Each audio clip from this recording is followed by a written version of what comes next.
was a hypo, and I'm like, welcome to Comic Sync Movie Night. I am Jared. How are you? I feel powerful. And I love, so here's the fun thing about this.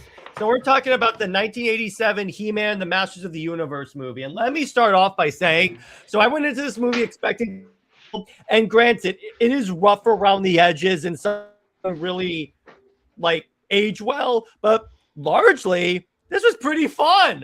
Agreed. I mean, He-Man using a gun was pretty dope. But yep. And one of the best Skeletors. Oh, yeah, exactly. My one complaint, this is just my one, it's a minor complaint. I get why they didn't do the Prince Adam thing. It would have been nice if we got him to by the power of Grayskull instead of just saying I have the power. But he said it really well. So I was like, okay. Fine. Oh, yeah. Yeah. But yeah, like I said, one of the best Skeletors was Frank Langella. You could tell he is having a blast. Yeah, exactly. And I really, yeah. And here's the thing. Do you know, this was loosely based off the new guy. So if you look at Skeletor like Darkseid, it actually works. You know what? Now that you talk about it, it's like, well, they do travel through something that's like a boom tube. So yep. Yeah, I could see that. Now people keep saying it was meant to be a new guys movie. It was not. The director had been clear. It was inspired by Kirby. But yeah, if you look at, say, He-Man as Orion. Yeah, He-Man's Orion. Tila is probably like, not Barty. Barta. Maybe Barta. So I also liked how this movie straight up just feels like a war movie. Oh, yeah. Oh, and Gwildor probably Metron. Gwildor was hilarious. I'm like, oh, wait, is that Orko? And then they named something else. I'm like, oh, okay. Yep. Oh, and by the way, you have Courteney Cox, pre-Friends, and she was adorable. Yeah, and I like so the way this works is that there's this device the cosmic key. It's a mother box, okay? If we're talking about it being inspired by the fourth world. And essentially the funny part is like, so it transports the masters to another to Earth, essentially. Mm-hmm. And they lose it, and it gets picked up by this music guy who like thinks it's like a musical instrument, because what they discover is that I'm just going to call them boom tubes. The boom tubes operate via music. Exactly. So I'm like, oh, this is actually really cool. And see, sound check. Nostradamus saying sound check. Things wrong? No, all right, whatever. But I mean, it sounds fine for me. But as far as like, so let me see. Yeah. So it's like, as far as like doing the other, like, so here's the thing. This is similar to the Netflix and like CGI He-Man, in that at first glance it looks from a name only, but deep down it really is very close. If you go with, again, if you're so used to Skeletor, you're going to be like, but if you're more like a Skeletor that actually is a legitimate threat. Yeah, exactly. So I'm like, yeah, and I will say one of my favorite scenes is when they're on the rooftop talking. You see Skeletor's throne just rise up in the back. I know. I'm like, are you gonna turn around? Well said, He-Man. Well said. I love that, and I love how this also shows that he doesn't need the sword to be He-Man. I know. Now, I also love, one of my other favorite bits is with the sorcerer, when he's like, it is my destiny. It is by my right. Nothing will take it from me. Men who look upon all their failures, look back at it and call it destiny. Thank you for that little bit of philosophy, sorcerer. I love that tone. He's just like, thank you. Nostradamus is finally, after 40 years, Grayskull is ours. No! I love that. Yeah, exactly. This movie is one of, it definitely has that quality of like a movie that came out in the late 80s, because the kind of funny part, I got major Star Wars vibes. Yep, that was so much tapped into that. The other part that doesn't really age well, but it's fun when you watch it, is the scene of He-Man on the hover thing, and he's like flying as he passes by. I'm like, okay, there's the PDF of him moving. Yep.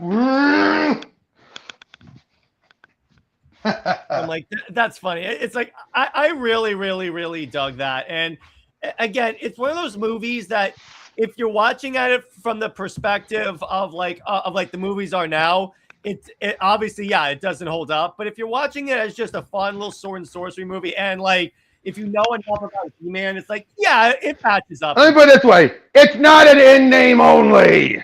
Yeah, it has the spirit of He-Man, and it has most of the stuff. The one thing is, again, the Prince Adam thing, but even they said in, like, I think background lore that, like, he became He-Man full time.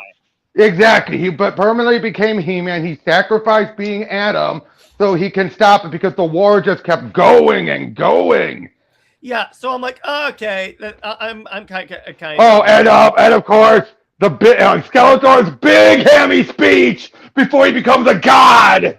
Yeah, exactly. I wonder if that's where they got the idea for a Skelegod in the Kevin Smith show. Oh yeah. Oh, that was definitely taking a lot from that. Oh yeah, that sword that he did to Courteney Cox's character. Even I'm still wincing at that. Like, yeah, exactly. But I just love seeing He-Man with like a laser pistol and stuff. And I'm like, oh, okay, that's great. And the fact that this little Skeletor is willing to kill his subordinates. Yeah, I know. That was a big surprise for me. I'm like, oh, I know. You are all aware of the penalty for failure. Give me one more chance, Lord Skeletor, and we will succeed. I am not in a giving vein this day. That's also Darkseid, in that way he would have Omega beamed them like, damn. Yeah, and then Darkseid would have, because Darkseid has done the thing where like he kills someone, then resurrects them, and just says, "You see, I could kill you." Yep, and then of course sending evil in. Yeah, but here's the thing: there is one moment where you could tell the money ran out, and that was the final sword fight. They literally ran out of money. All of that was shot. The reason why all the lights went out is it was all on the director's dime, and he just got Frank and Dolph together, put him in the suit, and fought him with as bare minimum as he could do to afford it. Yeah, exactly. Some of the sword fights do look really stiff, even in the beginning of the movie. So it's like, yeah, but again, it's like I was anticipating it being a little rough, being that it came from the 80s. And you're probably wondering, why does Skeletor have a sword? That's back to the toys where you need 2 swords to get into Grayskull. Okay, that makes sense. And Skeletor always had the other sword. That's why. That was the little nod to that. And that's why he needed the Sword of Power then. Exactly. Of course, he found an alternate way, of course. And I was predicting it when Skeletor gets the sword at the end, and he puts it in like this stone. Yeah, I know. Now and forever. And then He-Man has to like retrieve it. I was like, he's gonna pull it and go, "I have the power." Yep. I hate to wipe you out of existence, to drive your face from my memory forever. Again, the dialogue is so heavy, but it's awesome. Let me put it this way: it's very the cartoon. It's Skeletor with more Hordak. Yeah, exactly. So it's like that's the other reason why it feels like an episode of the He-Man cartoon, like the original cartoon. But again, if it was written more serious, like if it wasn't written for kids. Oh yeah, exactly. But yeah, seriously, again, this movie overall, and again, Dolph, he's not that bad. They keep him speaking to a minimum. Yeah, and you know what? It's another reminder that he's actually not a bad actress. I mean, actor. Yeah, I know. All the comics people are making flubs lately, huh? No, but Dolph is a pretty good actor, I will say.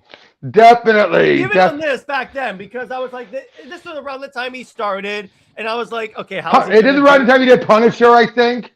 Yeah, so I'm like, can he do like the American accent stuff? Because it sometimes kind of sounds stiff. No, he was fine. I didn't really see, okay, it was bad. No, it sounded fine. It's not you and them you want, it's me. Yeah, exactly. So I dig that. And again, he has the ball at the build.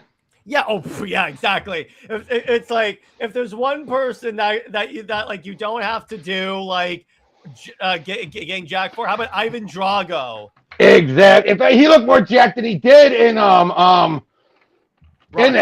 in Rocky. Yeah, so it's like there was no honestly of the actors back then that were active, I would have cast Dolph because he even had the hair. Exactly. Hey, let me put it this way: it made more sense here than it did in putting him in Punisher. Yeah, the other thing that was kind of iffy was not having the M on the chest. That's true. And I'm like, okay, but again, it's one of those things where like, okay, I'm fine. Like looking past that, I'm fine with that because there have been versions that don't have the M on the chest. Exactly. And you don't need the M. It's not like he's Superman, so it's like No. there you go. Anything Man at Arms and Tila, while not in main roles, were not bad. And also, like I say, this is also a better example of those. They're coming to our world. It worked better. Yeah, it definitely worked better because I knew that they show up in like our world, because even though I haven't seen the movie, I've seen pictures, so obviously I knew kind of what I was getting into. So It's like I checked that out, and even then I'm like, here's the thing: they keep going back and forth in like, for lack of a better term, man's world, if you will. And I'm talking like a Wonder Woman fan. I would just say Earth, Earth and Eternia, yeah. Yeah, so I'm like, okay, fine. It's not like the rest of the movies on Earth. Oh yeah, and I gotta say the Sorceress wasn't bad. I liked how as the movie goes by, she gets older and older and older. But then when He-Man comes back and like defeats Skeletor, she's nice and young again. Exactly, because he was draining her. Yeah, I really liked how they visually showed that. That was really good. And Skeletor looked amazing for a character from back then. Yeah, exactly. Oh, and of course, like deaths and rebirth. And as you die, so will I be reborn. Again, like I keep saying, this is some of my favorite villain dialogue. Period. I see why this Skeletor is your profile picture on Instagram. Exactly. Hey, that was before I did my face reveal, that was my avatar. Oh, yeah, I think I remember that because I think you showed your first video on there. Yeah. Yep. Definitely. But yeah, it's like one of those things. It's one of these movies because the thing about movies back then, and I know this because Britt and I were watching Star Wars recently, and we started with the original trilogy, of course. And it's like, yeah, movies back then. See, here's the thing about movies back then in the 80s and like even before that in the 70s, in the case of Star Wars, they have a certain charm to them. Definitely. Also, I gotta say, I believe it was Billy Crudup who did the music from for this. It was a phenomenal, wasn't it? Oh yeah, 100%. It's like it's very heroic. It's very sword and sorcery. It worked very well for what they wanted to do. And I'll be honest, it's one of my favorite themes for He-Man. Yeah, exactly. My favorite. Bill Conti, Rocky Bill Conti. Oh, because I was like, Billy Crudup, Flash's father from the Snyder Cut? You know what? Why did I say that?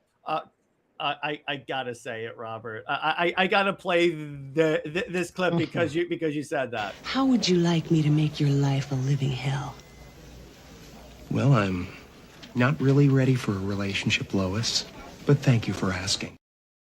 Okay. That's gonna be the clip for whenever you make a flub.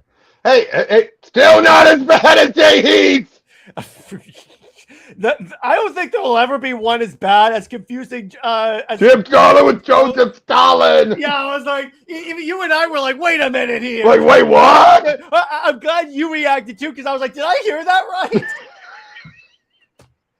Oh my gosh! But yeah, so that was great. Bill Conti. Yeah. So yeah, it was very great, very heroic, and a lot of those themes had that like very like heroic, like a lot of sword and sandal movies back then had that. Yep. It seemed like it was inspired by Superman. Definitely. In fact, a lot of this movie you could say is inspired by Superman. Oh, big time. Yeah, dude. Like I said, great. I do think this was one of the movies that started the whole idea of they come to the real world. But it's like, in this case, it's like, no, they came to Earth, not the real world. Big difference. Hey, what's up, Tavia? Yeah, they crashed. They and not by choice as well. Right, exactly. And again, just the fact that Skeletor won at the beginning, you're just like, as a fan, you'd be like, wait, what? And the other thing I liked is the portal thing. So they go to the portal, and I'm like, so they travel to Earth, and I'm like, okay, why doesn't he just activate the portal and go home? No, they explain he just plugged in random coordinates because he was under pressure. And I'm like, thank you for explaining why he's doing that. Exactly. So I'm like, I didn't expect that, but I'm like, okay, that's good, because that immediately explains why they can't just use the portal to go back. And here's the other thing: it was less about them having to deal with being on Earth, and more like Earth is it's the battle zone. Yeah, it's not like, oh, we have to flee to this planet called Earth, or it's not like Jor-El goes, oh, there's this planet that we're sending Kal-El to. Yep. And again, like Courteney Cox dealing with her parents' death, and I love it. At the end, Gwildor somehow sends them back in time. And I'm gonna say this: as soon as like her mother comes back, and I get and it puts together. Oh, you do it, Evelyn. I was like, Evelyn, that is so good, so genius. It was. But again, I love the ending. Oh yeah, the ending is very emotional. She takes the plane keys so he can't go. I'm like, oh. And at the end, we find out, turns out that's how they will keep remembering them. It's by just saying Eternia, and they will show it. Mm-hmm. Yeah, I have the power. Yeah, exactly. And again, I loved how he said, "I have the power." It's like everything Dolph did in this movie was like fantastic. Yep, and like I said, this was done more for adults. I could see why Adam was taken out. Yeah, because it's also because that would have worked if they were going toward kids, but this was very much for lack of a better term, gritty reboot. Yeah, or because it's like, Adam, is it needed? Yeah, it's like, for the purpose of this movie, like they could have had him be Adam when he's like, when he crash lands on Earth and he has to refine the sword. They could have done that plot, like done what Thor did. But it's like, nah, I'm fine with this. This works. I also love at the end when they're Keelan Man at Arms are trying to be like, we can't stay the sword, we can't do that. We die of starvation. Yeah, exactly. Again, moments like that, you're like, okay, that makes sense. I also love when they see, like, look at that. They see a couple make it out. I was doing that before you were born. No, not that. That. I love that. Dude, I'm like, making out with the sorceress, probably Man at Arms. And Tevye, no, this movie did bomb because the budget was $22 million and it grossed. Oh yeah, it was a big bomb. But luckily, and yes, Dave, Frank Langella definitely carried this movie. Yeah. He did. And Dolph actually had good chemistry as like protagonist and antagonist really well as well. Oh yeah, exactly. And like I said, it was definitely a case of like so much was done right that should have been wrong. Yeah, it's like looking at it from like, let me put it this way. Again, going into these movies, doing just looking at just production pictures beforehand, I expect this to be a total crapshoot. I watched this movie and I'm like, am I having fun? Exactly. Wow, this is what it's like to have fun. Exactly. I know. Like I said, the fact you have Blade, who is clearly meant to be Triclops. Yeah, exactly. And the other thing is like, to Robert's point, because I'm of the opinion that if you get the spirit of the IP, I'm okay with you making some changes. And this got the spirit of He-Man. Big time. Big time. And just like the new one seems to have the spirit of He-Man. So I'm like, okay, you fulfilled one of my requirements. Exactly. But yeah, it was a critical commercial failure, but now it's a cult classic. And like I said, the major Kirby homages. Oh, yeah. Now that you mention it, because I didn't put it together at first that this is heavily inspired by Kirby. Now that I think back, I'm like, oh my gosh, yes. Here's even what John Byrne said. The best New Gods movie, in my opinion, is Master of the Universe. I even corresponded with the director who told me this was his intent and that he tried to get Jack Kirby to do production designs, but the studio nixed it. Check it out. It requires some bending and an occasional sex change. Metron becomes an ugly dwarf, the High Father being the sorceress, but it's an amazingly close analog otherwise. And Franklin Joe Skeletor is a dandy dark side. That's the other thing that this movie got right, because He-Man on the surface looks like straight fantasy, but it's fantasy sci-fi like Star Wars. Oh, and here's somebody else that Gary Goddard then responded to that letter. As the director of the Master of the Universe, it was a pleasure to see that someone got it. Your comparisons of the film to Kirby's New Gods was not far off. In fact, the storyline was greatly inspired by the classic Fantastic Four Doctor Doom epics. The New Gods, and a bit of sword thrown in here and there. I intended the movie to be a motion picture comic book, though it was a tough proposition to sell to the studios at the time. Comics are just for kids, they thought. They would not allow me to hire Jack Kirby, who I desperately wanted to be the conceptual artist for the picture. I grew up with Kirby's comics. I still got all of his marvels from the first issue of Fantastic Four and Spider-Man to the time Kirby left, and I had great pleasure meeting him when he first moved to California. Since then, I enjoyed the friendship of Jack and Ross and was lucky enough to spend many hours with Jack, hearing how he created this character and that one, why a villain has to be even more powerful than a hero, and on and on. Jack was a great communicator, and listening to him was always an education. You might be interested to know that I tried to dedicate Master of the Universe to Jack Kirby in the closing credits, but the studio took the credit out. Well, yeah, it's like that all makes sense. And that's the funny part about this, because it's like, yeah, this is at the time when comic books were like, and any reference to the comics was seen as below people by the majority of Hollywood. Exactly. So you have to understand that. It would be cool if Frank Langella made good on the post-credit scene and cameos of Skeletor's dad or something in the new movie. That would be great. Exactly. Unfortunately, this movie and Superman 4 were part of the reason why the company collapsed. Oh, yeah, because as soon as I saw Canon Pictures, I'm like, oh, no. Yeah, you're like, uh-oh! I'm like, this could either be really bad or pretty good. Luckily, this was on the pretty good. I've said this before. Frank Langella had been, up until the DC Comics rendition of it, my favorite Skeletor. Hands down. Mm-hmm. Yeah, he got it. He 100% got it.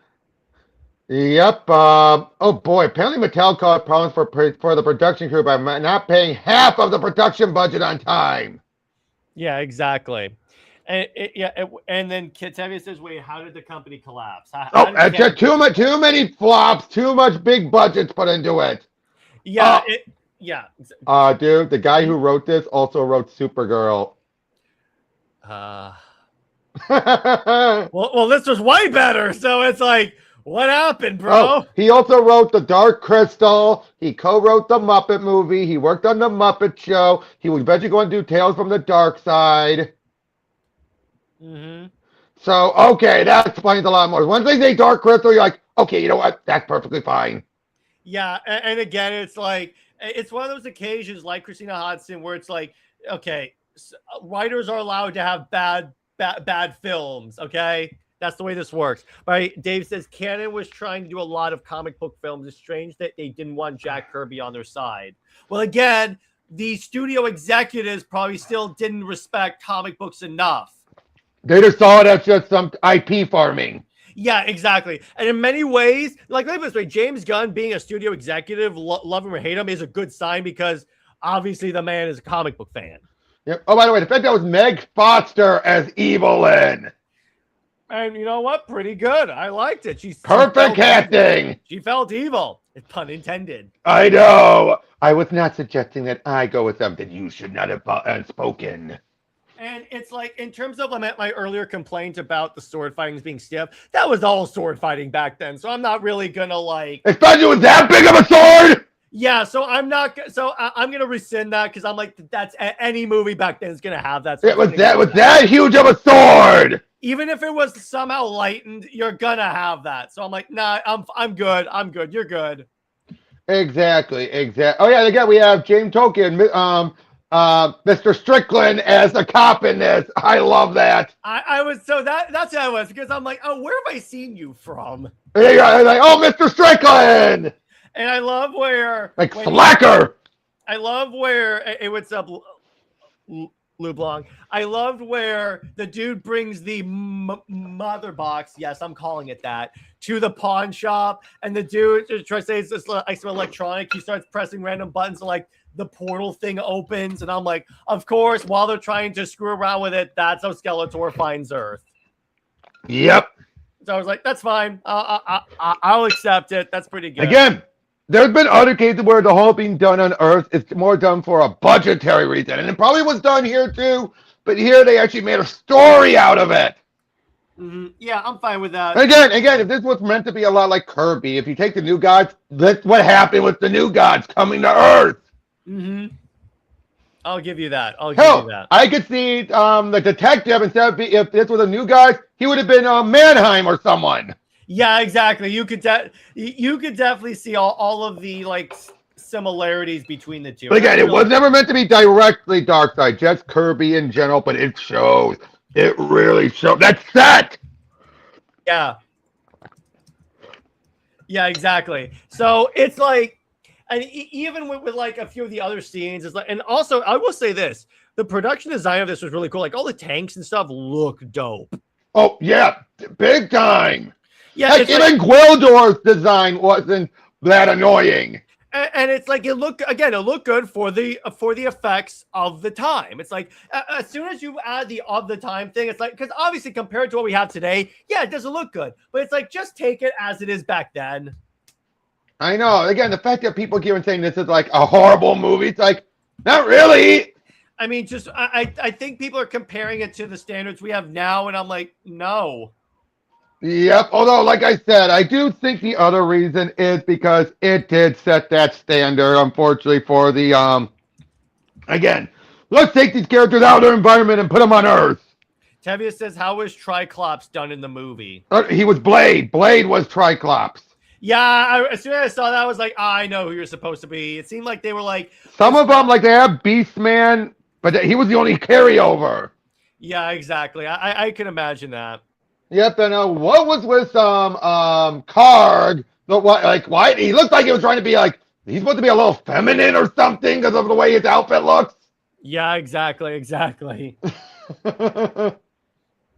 Yeah, exactly. So it's like all in all, it's pretty cool. And then Tevye says, honestly, if Canon Films made a New Gods movie, would it have worked? I think Beastman actually was terrifying at times. Oh yeah. It's like everything they even did. It's like, yeah, it's a dude in a suit, but that was scary as hell. I'm like, that one bit where he's chasing Courteney Cox, backstage and everything, and he's just ripping through like, roar! Oh, even as a kid, that terrified me. I was like, ah! Yeah, and then Dave says, I've heard this movie flop because of the timing. The He-Man toys just collapsed because of the fluff. A lot of the market was She-Ra figures made by Barbie designers. I think it was also because this was more written for older people or just families, not just the kids. You have to, because you're also dealing with a kid's toy line. Yes, Castle Grace Skull, I have the power. I have the power. And let me tell you, that was the other part that I'm glad they put in the trailer once for the new one. And I'm like, and because that's like the iconic thing you need. Exactly. And I'm like, even Dolph, he did that really well because you have to nail that I have the power thing. And I liked the effects coming off of him as he went out of the. So it seemed to me that like the way I kind of attribute it is like, this is in the vein of Prince Adam also being jacked, and the energy coming off of him is him still turning back into He-Man. Yeah, and I gotta say, the banter between Teela, Man-at-Arms, and He-Man is great too. You can tell like they've been at this a long time. And I love where Teela goes, "Woman of Arms." I'm like, any other time this would seem as woke, but I'm like, no, this is great. I love. Or that bit when they're in the music shop and you just have Man-at-Arms and Adam just talking, and then Man-at-Arms just tosses a grenade like casually. Oh, I love where like she goes, okay, I go in the back of the store. The cop goes, I'm not going anywhere, and he goes, unless you want to fight evil, then commandos, get in the back of the store. I love that. That's so good. It's like, yep. The banter, the dialogue was great in this. Well, the cop looks like, well, like, what are you looking at, shorty? Yeah, I love that. Again, if they made a She-Ra movie, would it work? Yeah, I think so. I mean, can you imagine a She-Ra movie back then? Yeah. Oh God, they would have made that like. Well, actually, here's the thing. Back then, female warrior movies didn't do well. Remember Red Sonja? Yeah. By the way, I gotta say, for $22 million. They got a lot out of that $22 million. Yeah. Oh, yeah. For the budget that it had, they went into the sets and the props. You could tell that's what they went into. Yeah, it looked good enough. So I'm like, yeah, okay, I'll buy that. That's fine. Yeah, you could definitely tell they went into that. That's the thing that I noticed about a lot of movies back then. They can make a small budget work because they're forced to deal with these creative restrictions. Mm-hmm. And then Dave says, if they ever do a New Gods movie, they should cast Dolph Lundgren as Highfather as an homage. Oh, I could see that. Mm-hmm. Dolph Lundgren as Highfather. Exactly. I could see that. He has a sword on his back also. I love when they get into the car and like Man-at-Arms and He-Man are taking their swords out because they can't fit in the car. Yep. I also love at the end when they transport part of the car was brought with them. Yeah, I know. It's like half of the car is in. I'm like, oh, that's good. Because that's happened with a boom tube. Yep. And then of course I love the detective that shoots them with the shotgun. Like, hey, it works. Mm-hmm. Like even shotguns work on the troopers. Yeah, I dig that. That's really funny. It's like a lot of this movie's really like, again, it got the basic idea, and again, it could have gotten so much worse with they're in the Real regular world, but it's like no, they made it work. Again, they treated it as a case of, as opposed to, oh, let's see how they react here. No, it was a case of the battle got brought to ours, kind of like Terminator. Instead of being in the future, it was set in the past, but the war was brought to the past. Here, it's a case of the war was brought. They actually worked on both levels when you really think about it. You had something that was way more expensive, but they brought it to somewhere else that was much cheaper. But you look at the case of you brought the war there. Yeah, exactly. It's like it just. And here's the thing.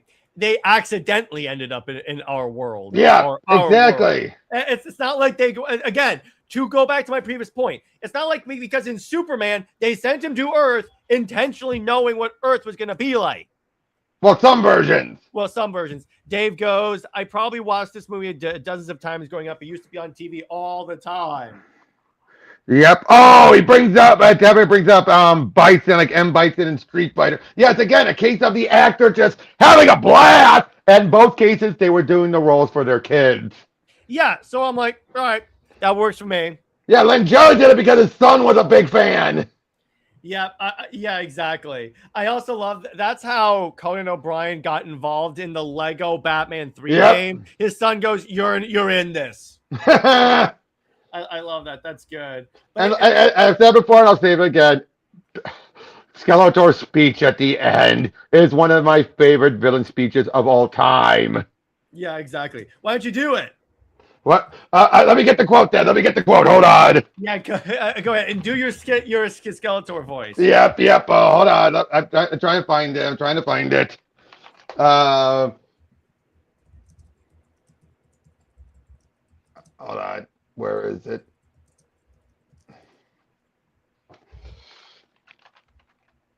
Okay. People of Eternia, I stand before the great eye of the galaxy, chosen by destiny to receive the power of Grayskull. This inevitable moment will transpire before your eyes, even as He-Man himself bear witness. The eye opens. Now, I, Skeletor, am master of the universe. Yes, I feel it. The power fills me. Yes, I feel the universe within me. I am a part of the cosmos. Its energy flows through me. Of what consequence are you now? This planet, these people, they are nothing to me. The universe is power, pure, unstoppable power, and I am that force. I am that power. Kneel before your master. Fool, you are no longer my equal. I am more than man, more than life. I am a god. That's great. Kneel before Zod. I don't know. You will kneel. Kneel. Exactly. I love that speech. Mm-hmm. Because again, how many villains get a great speech like that? Yeah, exactly. Unlimited power. And again, Imagine Darkseid giving a speech like that. Yep, you could. It's like, again, not to mention, I'm just gonna say this is a New Gods movie with a He-Man skin on it. That actually works, and they're compatible, so it's not like that's a bad thing. Like I said, He-Man's clearly like Orion. Yeah, exactly. They were clearly inspired by that.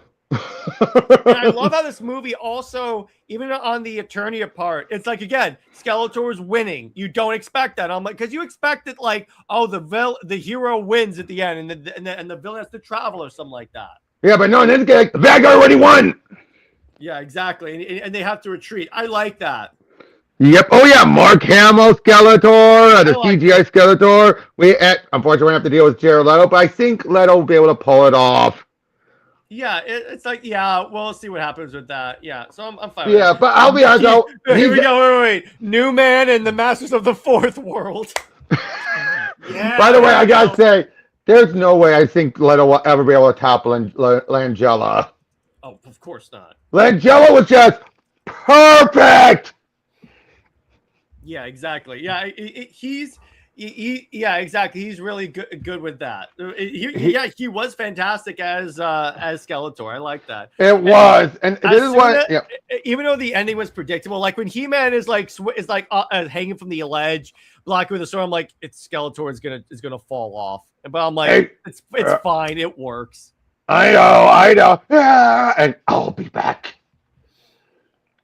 Yeah, of course I'll be back. But like I said before, though, the He-Man, anything time Rob David was involved, the DC Comics or even the Kevin Smith cartoon, you could so tell his love for Skeletor. Yeah, exactly. Yeah, you could definitely tell that there's this love for Skeletor that is there that you're just like, oh, you just can't help but love it. Yeah, exactly. And it's like, even in the Revolution series, it's like, oh yeah, because that one gave very much a lot of his like backstory as well. Big time. Again, when you really take, again, back to the DC comic though, they really even made you feel even more sympathetic for him because it feels like, again, he should have been the king, and all he was told was, you will be the advisor to your younger brother, and it's made clear. Gwildor was the better ruler, but he happened to be can I say the B word because I'm saying it in the literal sense. Yeah, go ahead. A bastard child. Oh, that's fine as a word to say on the channel. I'm fine. Yeah. He was a bastard child. Yeah, exactly. So it's like in the tradition of kings and stuff, you can't.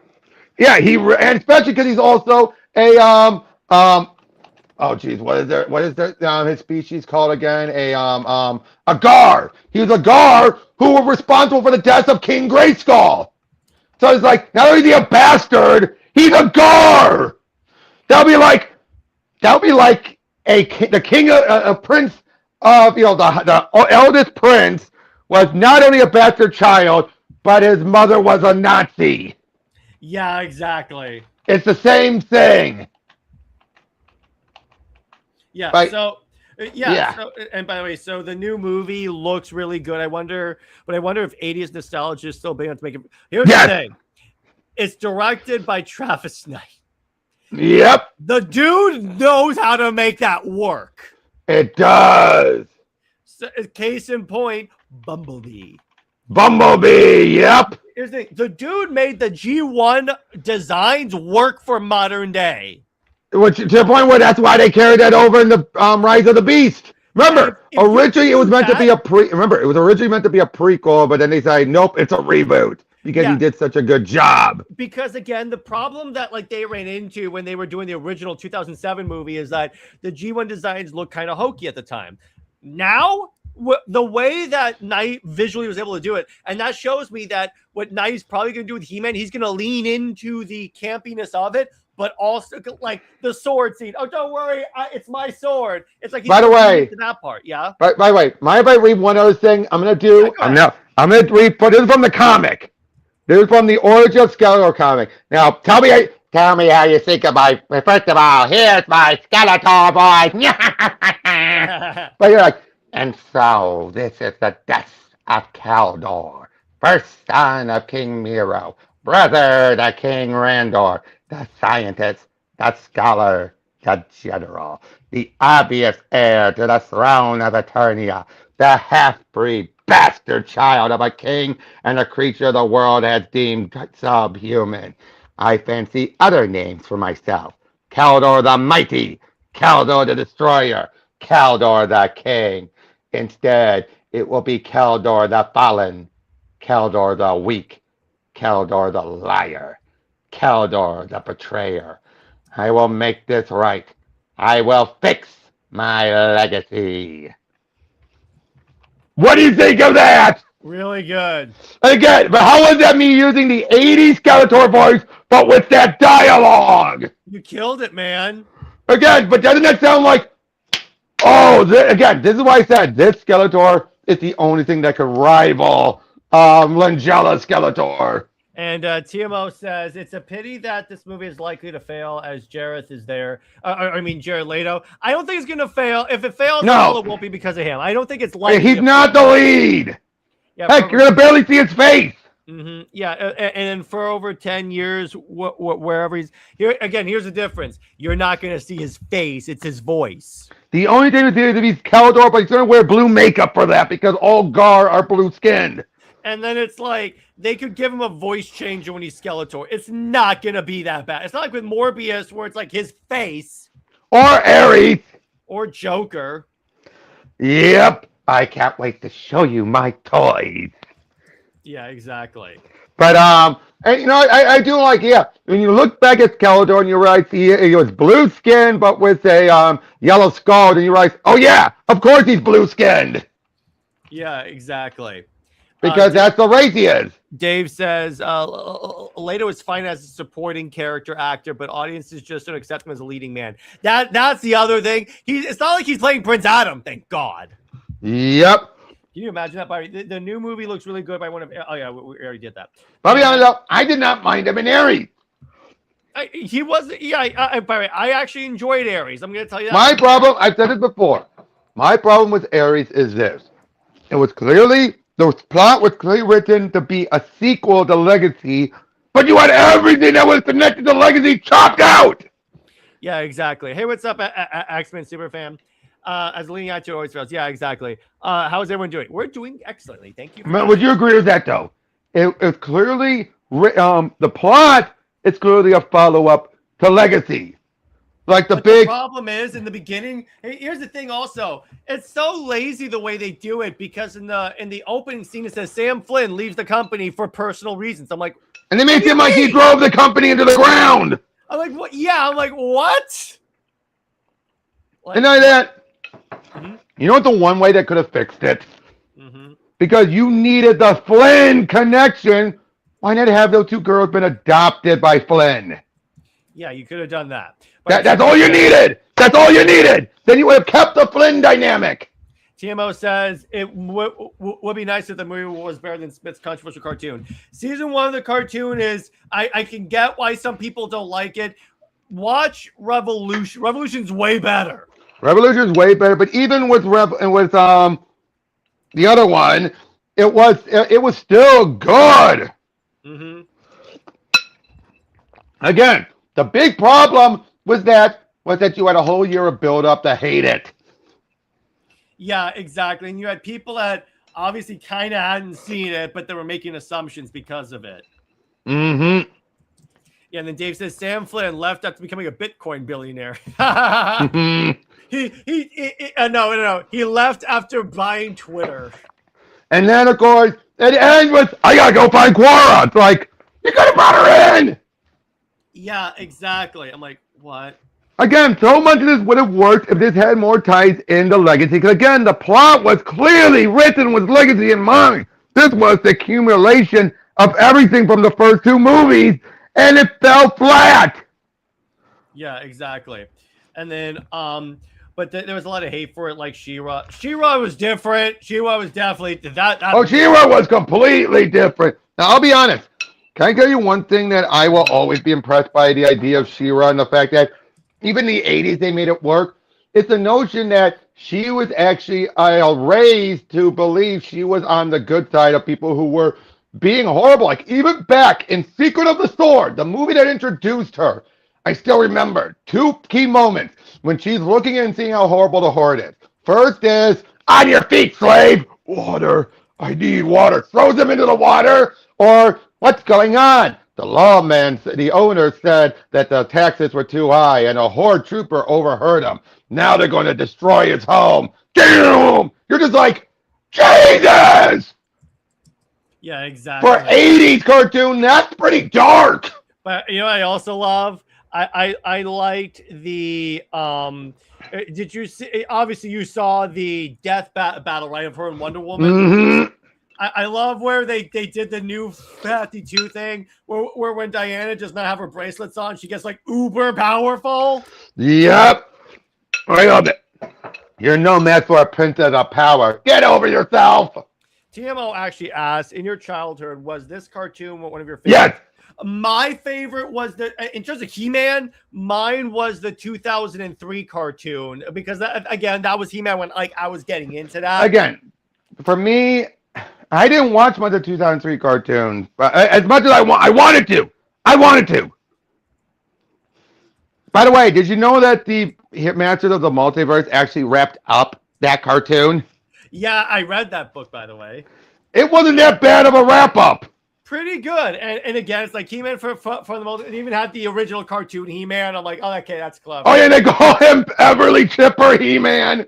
Yeah, exactly. But then they kill off the movie He-Man. Yeah, I was sad about that. And they replaced it with a black He-Man. Of course. But it worked really well. But I really like that. Yeah, but again, overall, I give this an 8. This whole movie? Would I give it an 8? Yeah. Okay, like a very low 8. A very low 8. I'll tell you 8.0. There's no like 8 point, like 1, 2, 3, 4, 5. No. Yeah, no, it's a solid 8. A solid 8. Solid 8. I'll give you that. It's fun enough, and for a movie back then, yeah, it was really fun. I like that movie. And I say it holds up better than people think. Oh yeah, very much so. Yeah. Yep. Yeah, it definitely does. For a movie that came out back then, it holds up. So yeah.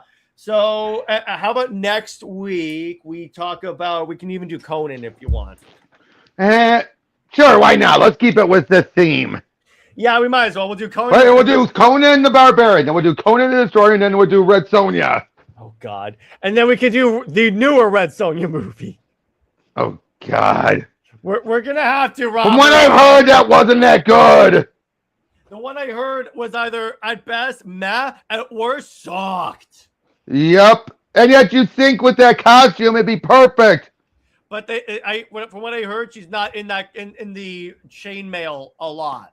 Why am I not surprised? I mean, it's Hollywood, and you deal with a character that wears a bikini chainmail. Exactly. Do you really think that modern day Hollywood is going to respect that? Nope. Yeah, so we'll see about that. But anyway, Robert, where can we find you? What have you got coming on your channel? Link down below, and I'm counting myself up to my 666 PTN.